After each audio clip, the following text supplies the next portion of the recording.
Salut și bine v-am găsit la acest tutorial. Astăzi vă voi arăta cum se face țigări manual. Pentru a crea o țigară avem nevoie de următoarele: mașină de injectat, tabac, filtru și, bineînțeles, tabac.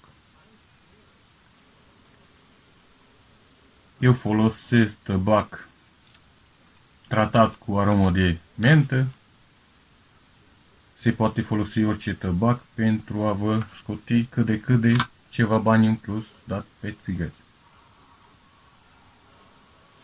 Pentru început trebuie să adăugăm tabac în această mașină de injectat. Adăugăm tabacul.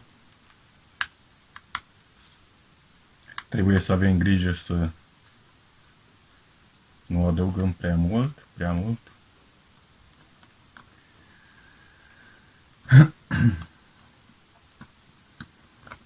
Adăugăm tabacul.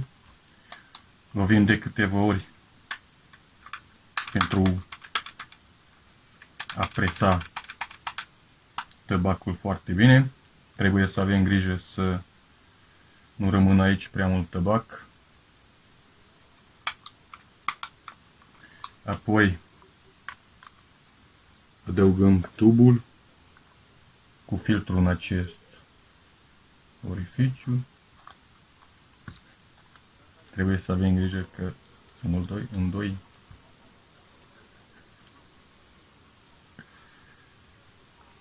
Apoi cu degetul arătător apăsăm aici un pic pentru a restrânge filtrul, tubul cu filtru. Apoi tragem ușor. Dăm înapoi. Tragem o dată în spate. Cum ascultăm un pic să nu rămână tabac. Și aceasta este țigară. Deci să mai facem una, să vă arăt mai bine. Avem tabacul aici, avem mașina de injectat tabac. Punem tabacul în acest orificiu, sau cum îi spuneți voi.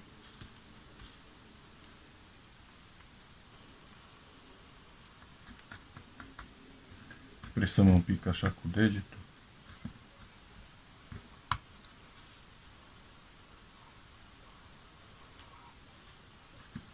Voi, dacă vreți, puteți folosi orice tabac.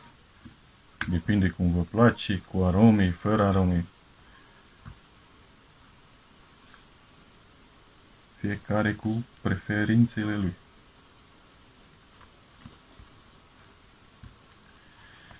Am introdus tabacul, acum închidem. Presăm un pic așa mai bine.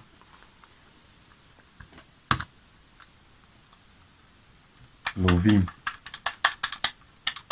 de câteva ori.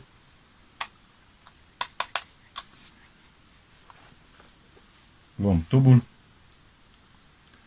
și introducem în acest orificiu. Cu degetul arătător apăsăm aici pentru a restrânge un pic tubul, apoi tragem în spate. Dăm înapoi, scurturăm un pic așa, stângă-dreapta și uitați. Ieși țigara. Este destul de bine umplută, injectat tabacul în ea.